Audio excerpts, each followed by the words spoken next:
Mes amis, bien le bonjour. Merci d'être ici, de me soutenir autant dans vos commentaires. Alors, j'ai le trac maintenant parce que vous êtes tellement nombreux à regarder les vidéos.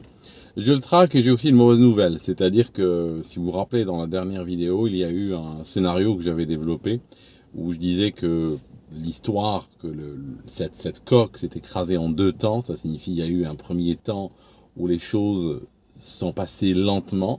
Et après, il y a eu une accélération. Eh bien, cette version-là semble se confirmer d'après les éléments auxquels on arrive. Alors, ça fait deux vidéos où je vous dis des choses qui se confirment. En réalité, j'utilise tout simplement les mêmes méthodologies que j'utilise dans les accidents d'avion sur cette histoire de sous-marin qui est finalement une équation de physique et d'engineering et tout ça. Et si vous regardez les méthodes que j'utilise en aviation, elles ont tellement porté leurs fruits que finalement, j'ai eu des fois des appels téléphoniques. Et bonjour, je m'appelle Asseline, je pilotais l'avion qui s'est écrasé à Upsheim, j'aimerais te parler, j'ai vu ta vidéo. Ou bien j'ai eu des fois, bonjour, je pilotais l'avion de Tuninter qui s'est écrasé en Méditerranée, je regardais ta vidéo, je veux te parler. Donc en fait, ces méthodes permettent de construire un narratif, qui se repose sur des points de données, des milliers de points de données, et finalement ça nous donne la solution la plus probable. Parce que pour vous dire la vérité, il n'y aura pas d'enquête sur ce drame, dans le sens où il n'y a personne qui va dépenser des millions pour envoyer un submersible avec deux gendarmes et un responsable du contentieux de la Zurich Re pour essayer de comprendre ce qui s'est passé. C'est quelque chose qui ne va pas arriver. Je vous dis pourquoi. Si vous regardez par exemple, une fois, il y avait un avion d'Air France, un Airbus A380 qui avait perdu un morceau de réacteur au-dessus du Groenland. Eh bien, le BEA est parti sur place. Ils ont bivouaqué pendant des semaines. Ils ont creusé dans la glace pour retrouver les morceaux de ce réacteur. Pourquoi? Parce qu'il y avait un intérêt public à le faire. Parce que ces réacteurs et cet avion, ils étaient partout dans le monde, transportés du public, donc il fallait comprendre réellement c'était quoi les défauts qu'ils avaient. Mais dans le cas qui nous intéresse, c'est un sous-marin expérimental qui est parti à trop forte profondeur. Il s'est écrasé, donc il n'y a personne qui réellement va s'intéresser au-delà, on va dire, de la famille immédiate. D'ailleurs, les bateaux qui étaient sur site sont déjà dispersés. Alors aujourd'hui, j'aimerais vous parler peut-être du scénario, on va dire, définitif de cette histoire. C'est la dernière vidéo sur le sujet, à moins qu'il y ait des éléments nouveaux dans le futur, je pense pas, mais si jamais il y a d'autres éléments nouveaux, je ferai d'autres vidéos, mais je pense que celle-ci est la dernière sur cette série, et on va brancher sur l'aviation juste après avec une histoire d'hélicoptère très intéressante, un hélico où il était littéralement en train de cracher ses dents, en train de cracher du métal, avec des gens qui étaient en train de discuter s'il fallait remplacer des pièces ou pas, puis finalement ils n'ont rien remplacé. Vous verrez ça dans la prochaine vidéo. Alors aujourd'hui, en plus du scénario, j'aimerais quand même répondre à beaucoup de questions, beaucoup d'interrogations que les gens se posent dans les commentaires, et puis les gens qui me contactent aussi viennent avec des questions intéressantes. Alors, si vous revenez en 2018, on est en Thaïlande, il y a 12 gamins avec un instructeur qui sont rentrés dans une grotte pour l'explorer. Ils ont laissé leur bicyclette à l'extérieur et ils ont commencé à découvrir les merveilles de cet endroit. Pendant ce temps-là, il y a des orages qui se formaient, qui devenaient de plus en plus lourds, et à un moment donné, ils ont éclaté sous des pluies, sous forme de pluies torrentielles. Ces gamins qui sont à l'intérieur commencent à entendre un bruit assez sinistre de ruissellement d'eau qui devient de plus en plus fort. Ils ont l'impression d'être à l'intérieur, littéralement, d'une chasse qui est en train de se remplir. Alors ils décident de se ruer vers la sortie. Quand ils arrivent près de celle-ci, ils réalisent qu'elle est inondée. L'eau coupait déjà toute retraite. Alors ils restent dans cette chambre à réfléchir à leurs options, et puis ils réalisent avec effroi que l'eau est en train de monter, et elle monte très vite. On est en train de parler d'1 mètre par heure. Ils comprennent que s'ils restent dans cette chambre, d'ici peu, elle sera inondée jusqu'au plafond. Alors ils décident de partir dans la chambre à côté. La chambre à côté leur donne un répit qui est de courte durée parce que l'eau commence à revenir à l'attaque. Elle monte, et puis c'est comme si elle savait qu'ils étaient là et venait à leur recherche. Alors va s'en suivre une course effrénée à travers les entrailles de la terre. Ils vont courir à travers des couloirs, des labyrinthes, des chambres, ramper dans des goulots d'étranglement, dans des siphons. Et puis, au bout de 4 kilomètres de cette course effrénée, ils arrivent dans une grande chambre et comprennent que celle-ci doit être la dernière. En fait, elle n'a pas d'autre issue. Et puis derrière eux, ils entendent de l'eau qui vient à leur recherche. Cette eau avançait lentement, comme si elle avait tout son temps, mais elle avançait sûrement. Alors ils ont escaladé un rocher dans cette chambre, et puis ils regardaient cette onde noire venir doucement à leur rencontre. Par chance, elle s'est arrêtée au moment où elle leur touchait les pieds. À l'extérieur, une chaîne humaine extraordinaire s'était montée. On a vu des gens venir de partout dans le monde, venir d'Europe, venir d'Asie. On a même les Américains qui avaient envoyé, depuis Okinawa, qui avaient envoyé des militaires. On avait des spécialistes de toutes sortes, des civils, des militaires, des experts, des plongeurs. Ils ont installé des kilomètres de tuyaux, des pompes, ils ont commencé à aspirer ce système de grottes. Des gens ont commencé à plonger à la recherche de ces enfants. Et si vous vous rappelez, pratiquement la planète a vécu au rythme de cette histoire pendant 3 semaines, jusqu'au jour où ils ont été sauvés. Ces enfants-là n'étaient pas des milliardaires. Ils n'ont pas payé pour entrer là. Et cette réponse, si vous voulez, cette histoire, j'aimerais vous la donner en parallèle à ceux qui disent « Oui, on s'intéresse à des milliardaires, alors que si ça avait été des pauvres gens, ce ne serait pas intéressé. » Ces Thaïlandais étaient des pauvres gens. Et pourtant, l'humanité entière était rivée sur leur dossier. Pourquoi? En fait, j'avais fait un cours chez un certain Jonathan Young, qui est un psychiatre, qui a été un élève de Monsieur Campbell, de Joseph Campbell. Et les deux sont des gens qui ont travaillé sur la mythologie, sur la théorie de l'histoire. Pourquoi certaines histoires sont portées de génération en génération, de peuple en peuple, alors que d'autres semblent s'éteindre sitôt racontées. En fait, certaines histoires comportent en elles-mêmes un certain nombre de ressorts, des ressorts psychologiques, qui vont venir titiller certaines sensibilités profondes. Ça peut être des espérances, ça peut être des peurs, voire même des angoisses extrêmement primordiales ou ataviques qui sont en chacun de nous. Et ces histoires viennent de leur part. Alors aujourd'hui, j'aimerais vous raconter quelque chose. Je reviendrai plus tard aux questions. Alors, si vous regardez ce sous-marin, quand on en avait parlé la dernière fois, je vous avais dit qu'il y avait 2 options. La première option était celle-ci. La première option, c'était clac. C'est tout simplement, il est en train de descendre. Et puis soudainement, brutalement, sans avertir, eh bien, il est écrasé. Ce n'est pas ce qui s'est passé. Et pourquoi? Parce que, effectivement, d'après ce qui est en train de ressortir, c'est qu'il était en remontée quand il a implosé. Pourquoi en remontée? Il était en remontée d'urgence. Parce que ils ont eu des signes annonciateurs qu'il allait s'écraser. Ils ont senti qu'il y avait un problème. Alors, sous quelle forme ce problème s'est manifesté? On ne le saura probablement jamais. Il y a des puces, ils enregistrent normalement, mais je ne sais pas si l'Ifremer ou autres ont récupéré des puces au sol. Ça m'étonnerait qu'ils l'aient fait parce que ils ont découvert les restes et puis ils sont partis, c'est tout. Ils n'étaient pas là pour mener une enquête. Mais si vous regardez, si on voit dans le document de la dernière fois, je vais vous dire aussi à quelle profondeur ceci s'est déroulé. Et vous allez voir, c'est assez surprenant. C'est-à-dire, parlons de la profondeur où se déroule la chose, et puis on parlera un petit peu du scénario. Alors au départ, on dit que la communication a été perdue à 1h45. Ça signifie 1h45 après le début de la plongée. En fait, c'est pas exactement comme ça. J'aimerais vous dire comment lire cette information-là. Voici comment ça signe. Le Titanic est à 3800 mètres.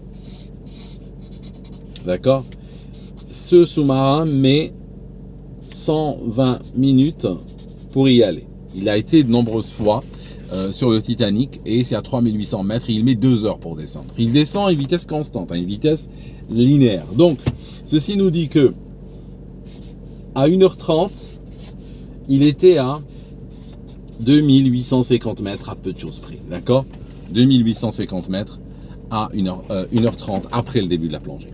Et en fait, là, il a envoyé un ping. C'est-à-dire que c'était un appareil qui envoie un ping, qui est capté à la surface par le vaisseau mère.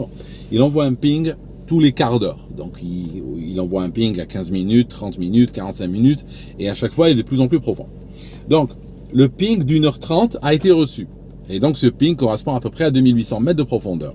Le ping de 1h45, lui, n'a pas été reçu. Ce ping-là, c'est pour ça qu'on dit que la communication a été perdue à 1h45. En fait, ce ping n'a pas été reçu. Et ce ping est grosso modo à 3325 mètres. D'accord?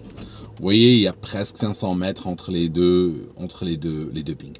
Donc, que se passe-t-il? Ici, on a le sous-marin qui est OK, qui va bien. Ici, il a probablement déjà été détruit parce qu'on n'a pas reçu le ping. Donc, la destruction est arrivée quelque part entre ces deux. Ça signifie quelque part ici, entre ces deux profondeurs, l'appareil a été détruit. Remarquez une chose extraordinaire, c'est que alors que d'habitude il va à 3800 mètres, là il a été détruit dans la zone des 3000 mètres. Ça nous dit quoi? Ça nous dit qu'en fait il était fragilisé. Ça nous dit qu'il avait déjà probablement des fractures qui étaient là. Il avait un phénomène de fatigue qui avait frappé la coque, que ce soit la partie en métal ou la partie en fibre de carbone, ou les deux. D'ailleurs, il y a des choses à dire sur la partie en carbone, je vous dirai ça dans une minute. Et donc, il s'est écrasé bien avant d'avoir atteint la profondeur qu'il atteignait d'habitude. Et ça, c'est une signature assez typique d'une situation de fatigue prématurée, avec probablement, durant les précédentes plongées, donc le développement de failles et tout ça, qui aurait pu être détecté si ils avaient analysé la coque à chaque fois. Mais ils ne l'ont pas fait parce que tout simplement, ça coûtait trop cher. Donc, que s'est-il passé? Ils sont là. À ce moment-là, on a probablement, comme signalé dans la dernière vidéo, on a probablement des failles qui vont se matérialiser dans la partie fibre de carbone. Alors, la partie fibre de carbone, elle vient d'où la fibre de carbone? Il a dit Stockton, le PDG de cette OceanGate, il a dit qu'il a reçu de chez Boeing. Il a dit que Boeing lui a fourni la fibre et que Boeing l'a même aidé à construire ou à concevoir ce sous-marin. Alors, au départ, ce qui est surprenant déjà, c'est que Boeing n'est pas une brand connue ou une référence quand il s'agit de sous-marins. Ils n'en ont jamais fabriqué à ma connaissance. Donc, sur le market, c'est pas des gens, on voit leur logo sur un avion, ça va, mais on voit pas leur logo sur des sous-marins. Donc, déjà, leur expertise là-dessus est relativement limitée. Deuxièmement, il a dit que la fibre qu'il a reçue de chez eux était une fibre qui avait expiré. Ça signifie une fibre qui a été considérée impropre à être utilisée dans des avions. Ce qui est déjà assez inquiétant, parce que là, on a un élément structurel, on n'est pas en train de parler d'un carénage des mobylettes, hein, pour lequel on peut utiliser peut-être des produits qu'on peut sourcer, et puis on se dit, bon voilà, ça a été rejeté par Boeing, ou rejeté par la NASA ou autre, mais pour ma mobylette, ça va. Là, on a un élément de structure quand même important. Et il dit qu'il l'a sourcé alors qu'il était impropre à l'utilisation dans le contexte de l'industrie aéronautique. J'ai contacté Boeing pour leur demander s'ils avaient travaillé avec cette boîte. Alors, j'ai reçu une réponse durant le week-end et ils m'ont dit que non, ils n'ont pas fourni de cette fibre. Ils ont fait des recherches et il y a aucun contact ou il y a aucune facture, que ce soit au nom de Monsieur Stockton ou au nom d'OceanGate, mettant qu'ils lui ont vendu de la fibre de carbone. Et d'autant plus qu'ils n'en vendent pas, fondamentalement. Ils en utilisent pour leurs avions, mais ils n'en fournissent pas. Donc eux disent que c'est pas possible, ils n'ont jamais travaillé avec ce gars. L'idée, c'est que probablement, il a pu obtenir cette fibre dans un système de recyclage, dans un circuit de recyclage ou de déstockage, genre bon, il est en contact avec quelqu'un qui lui dit oui, on a un semis ou on a un conteneur de fibres, c'est probablement quelque chose qui était destiné à l'industrie aéronautique, à Boeing ou autre, et puis on va la jeter parce que tout simplement ça a dépassé la date. Alors quand des produits comme de la fibre dépassent la date, c'est que probablement c'était quelque chose qui était considéré impropre à l'utilisation, donc probablement stocké sur un terrain vague, stocké au soleil avec les UV qui détruisent la fibre, stocké dans des conteneurs rouillés ou dans des endroits où il y avait de la pollution chimique, de la pluie, tout ça. Donc c'est quelque chose qui n'était plus respecté parce que qui n'allait plus être utilisé. Et ceci a peut-être duré 20 ans. Et à partir de là, quand cette fibre va aller à la poubelle, eh bien elle est rachetée de son propre aveu par M. Stockton. Donc vous voyez que l'histoire, quand on regarde la manette qu'il utilisait pour une application critique, hein, il l'a pas utilisé pour contrôler une GoPro dehors, mais il l'a utilisé réellement pour contrôler son appareil, eh bien ce genre de raccourcis qu'il faisait, il les faisait à tous les niveaux, y compris sur une partie aussi critique que la coque de son appareil. Donc, que se passe-t-il? Il arrive dans les zones des 3000 mètres, la coque commence, et là j'ai changé, la dernière fois j'avais parlé, J'avais fait une approximation à 400 kg par centimètre carré. Là, je pense que ça serait plus approprié de parler de 300 kg par centimètre carré. C'est une approximation beaucoup plus réaliste, sachant que notre sous-marin a implosé plutôt dans la zone des 3000 mètres que la zone des 4000. Alors là, ce qu'on a, c'est qu'on a probablement des infiltrations d'eau, donc soit à travers des fissures dans la fibre, soit à l'interface entre la fibre et le métal, d'accord?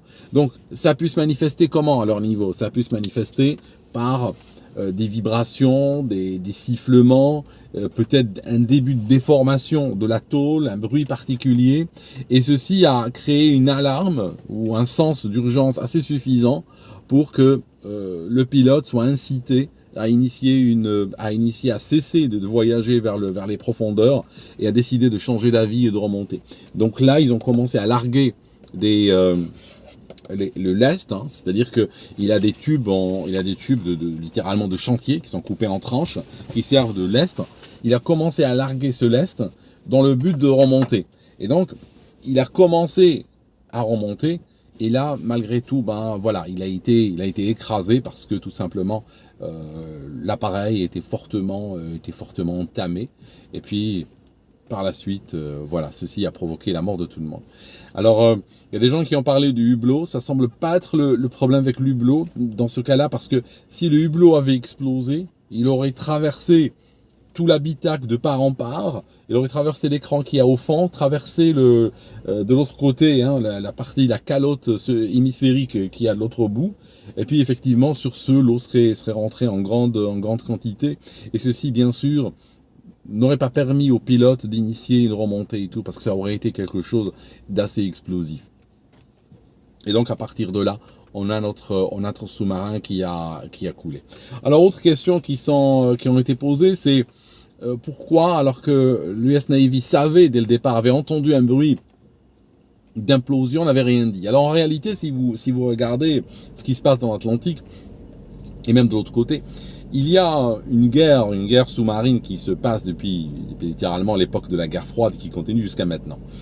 Une bonne partie du dispositif est tenue secrète. Si vous cherchez en ligne, regardez un des éléments les plus visibles et les plus spectaculaires de cette guerre-là, c'est le navire qu'on appelle USNS Impeccable. C'est un navire, on dirait qu'il sort d'un film de James Bond. Il tire derrière lui un sonar passif d'1,5 km, et puis il y a la traque de sous-marins et de bruits qu'il y a sous l'eau. Donc, ces bruits-là sont captés, et le but, et il y a des micros aussi un peu partout, hein, que ce soit sur ce navire, mais aussi sur d'autres, dans un dispositif dont le but justement est d'écouter ce qui se passe sous l'eau. Donc, quand l'US Navy va entendre un bruit comme celui-ci, est-ce qu'elle va en parler ou pas?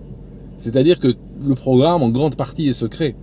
Or, si elle en parle, elle va révéler en tout cas la performance de ces micros, ce qu'elle peut écouter, leur disposition et tout ça. Donc c'est vrai que c'est pour ça qu'ils ont hésité plusieurs jours avant de dire oui, on a entendu un bruit. Probablement c'était le temps qu'il a fallu pour que ça soit déclassifié, que ça passe à travers toute la hiérarchie, que ça soit déclassifié et qu'on dise oui, vous pouvez en parler. Alors, autre chose, par rapport à des gens qui disent, il y a des gens qui disent, ça aurait jamais pu m'arriver parce que de toute façon, moi, je vais pas payer, j'ai pas 250 000 dollars à payer pour aller me tuer dans un sous-marin. En fait, c'est peut-être pas une réflexion complètement valide dans les faits, parce qu'il n'y a pas besoin de payer 250 dollars pour se tuer. On peut trouver des options extrêmement crédibles vers les 50 euros. On a régulièrement des touristes qui partent, et ça, j'en appelle à la responsabilité individuelle de chacun. Il ne faut pas dire ça arrive qu'aux autres, ou ça arrive qu'aux milliardaires, ou ça arrive qu'à des gens qui ont 250 000 euros à dépenser. Il y a des touristes, ils partent quelque part, hein, ça peut être en Turquie, en Égypte, ça peut être en Suisse aussi, hein, où il y a énormément d'activités dont beaucoup ont fini extrêmement mal. Hein. Rappelez-vous ces gamins qui se sont retrouvés emportés par les eaux. Rappelez-vous de cet avion, ce Junker qui s'est écrasé dans la montagne avec plein de touristes dedans. Hein. C'est pas passé en Thaïlande, hein, c'était bien en Suisse. Donc il faut se méfier partout. Pas seulement quand on va dans des pays touristiques. Il faut se méfier un peu partout. Mais je disais que il y a des touristes, ils partent quelque part, ils payent 49 dollars par personne, et puis 2 jours plus tard, quand le 777 décolle pour aller à la maison, eh ben, ils reposent dans le 777 et ils reposent dans la soute. Et ça, c'est malheureusement quelque chose qui survient tous les jours. Et j'aimerais aussi vous dire par rapport, et ça, j'aimerais mettre aussi, rapprocher ça de ceux qui disent, mais que faisaient les autorités, pourquoi c'était autorisé, pourquoi... Et, mes amis, si je voulais partir dans la polémique, je pourrais vous donner plein de choses qui sont autorisées par les autorités, pourtant qui sont extrêmement dangereuses, voire mortelles. Donc, mais on va pas aller dans cette direction. J'aimerais vous dire que il faut pas croire qu'il y a toujours un préposé, qu'il y a toujours un fonctionnaire qui est en train de veiller à votre sécurité.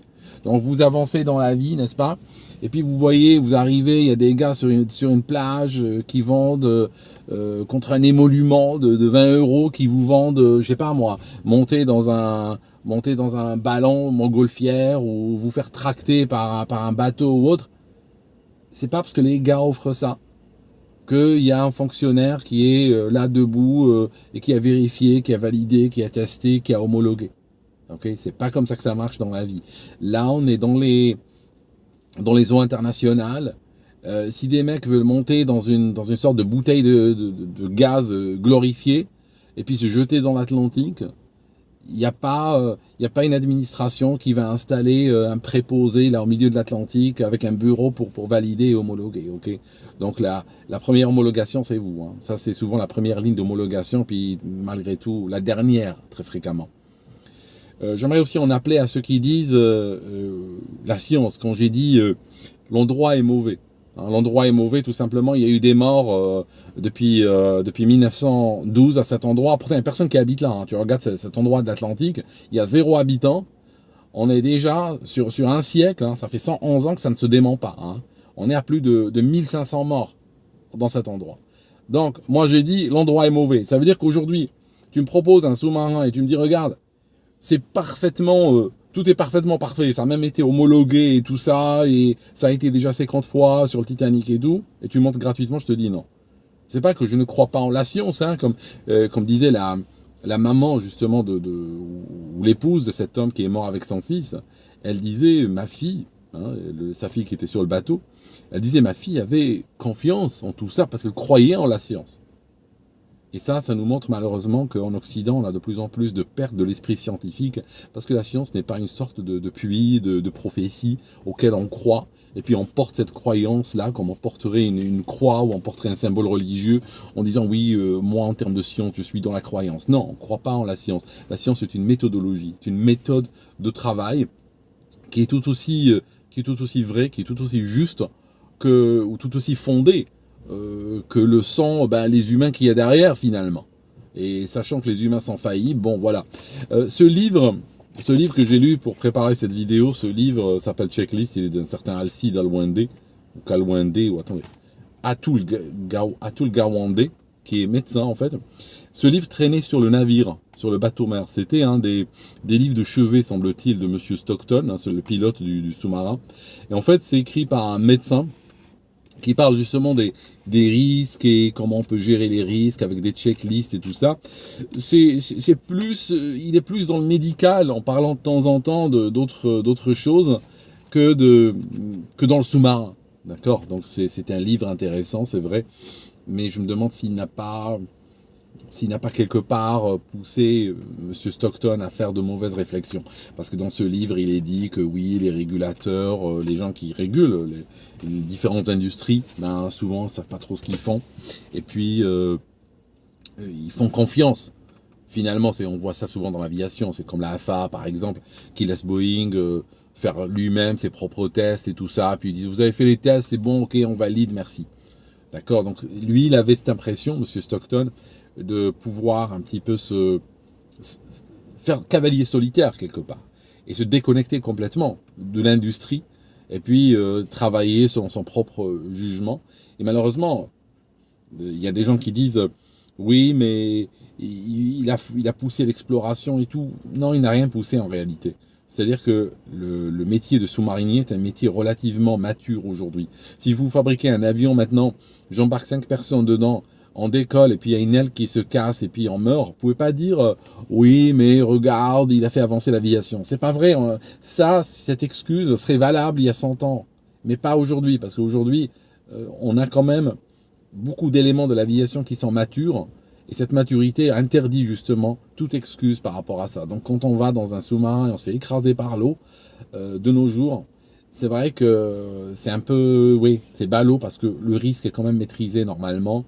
La résistance des matériaux est bien connue et il n'y a pas de raison de se faire écraser. Ok, que d'autres problèmes surgissent, je veux bien, mais se faire écraser parce qu'on a fait un mauvais calcul, là c'est vrai que c'est pas top. Par rapport il y a des gens qui disent les bulles, est-ce qu'il y a des bulles qui ont remonté? Non, il n'y a pas de bulles qui ont remonté à la surface probablement parce que tout simplement, on a un volume dans ce sous-marin. Une fois que ce volume est à pression atmosphérique, une fois que le volume est écrasé, hein, c'est-à-dire que si on a 300 bars, mettons qu'on a 3 mètres cubes, hein, 3 mètres cubes, mettons 3000 litres de volume dans le submersible, je connais pas le volume exact, mais juste pour vous donner une idée, eh bien, si soudainement ce volume est ouvert à 300 bars de pression d'eau, eh bien, que va-t-il se passer? L'air étant compressible, son volume va immédiatement se diviser par 10. Ça signifie on va passer par 300. Ça signifie on va passer de 3000 litres de volume immédiatement à cet air qui sera contenu dans 10 litres. Vous voyez, donc si on a 6000 litres, ça sera 20 litres à la fin. Donc c'est réellement tout cet air sera comprimé très brutalement. Cet air va se dissoudre dans l'eau, parce qu'on a l'habitude de voir du sucre ou autre se dissoudre dans des boissons, dans du thé, dans du café ou autre, mais en réalité il y a aussi du gaz qui se dissout dans l'eau, hein. Je vous montre, ça c'est une bouteille, elle est fermée, elle est sous pression, et en fait il y a du gaz qui est dissous là-dedans. Si je l'ouvre, je vais aller mollo, j'ai pas envie de prendre la tasse. Regardez ce qui se passe, regardez ce qui se passe. D'accord, vous voyez des bulles se former, vous voyez des bulles. Et en fait, pourquoi ça se passe comme ceci? C'est tout simplement que on a du gaz qui est dissous dans l'eau. Donc quand on arrive, plus la pression est élevée, plus on peut dissoudre du gaz. Donc si on a 20 litres ou 25 litres ou 30 litres de gaz ou d'air en fait à cette profondeur, il est vraisemblable qu'il va assez rapidement se dissoudre dans l'eau et qu'on va pas imaginer qu'il y a des bulles de mauvais aloi qui vont remonter à la surface. C'est quelque chose qui ne va pas arriver. D'accord, donc voilà l'histoire. C'est malheureux, mais c'est pas nécessaire hein, que ça arrive. Mais en tout cas, faites très gaffe à vous. Réfléchissez toujours que vous êtes la première et la dernière barre de sécurité ou barrière de sécurité souvent, et que ça ne sera pas toujours scientifique. Ok, ça ne sera pas toujours scientifique. Vous arrivez dans un resto, ça ne vous plaît pas, vos instincts vous disent que c'est pas bon, vous n'allez pas manger ici, eh ben vous ne mangez pas. Vous ne pouvez pas aller faire des analyses chimiques détaillées sur ce resto-là pour découvrir que leur bouffe est toxique, par exemple. Ça sera fait une fois que vous avez subi quelque chose. Là, il y a une enquête et tout. Et le rapport d'enquête est scientifique. Hein. Quand quelqu'un, justement, se casse la figure, eh bien là, ça devient scientifique. Ok ? Et on analyse. Mais avant, vous n'aurez pas le loisir de faire des analyses scientifiques. Vous arrivez, si vous sentez que c'est pas bon, si vous sentez qu'il y a un problème, c'est comme il y a des gens qui ont été sur ce sous-marin, qui devaient payer normalement et partir. Ils ont dit non, ils ont annulé, ils ont dit on part pas. Pourquoi ? C'est leur instinct. Ils n'ont pas la possibilité de faire des analyses scientifiques et développer ça en une théorie construite avec un rapport et des données et des graphiques. Ce n'est pas comme ça que ça marche dans la vie. Ça marche en faisant juste tout simplement confiance à ses instincts, à son nez, et il faut développer le nez pour ça. Parce qu'on a été quand même conditionné par des millions d'années d'évolution pour détecter le danger, et ça, il faut pas mettre de l'intellectualisme là-dessus, et puis se retrouver aveuglé par rapport au danger. Voilà mes amis, merci d'avoir écouté cette vidéo. La prochaine, ça sera au sujet d'une histoire d'hélico, et je travaille sur les suivantes. À très bientôt.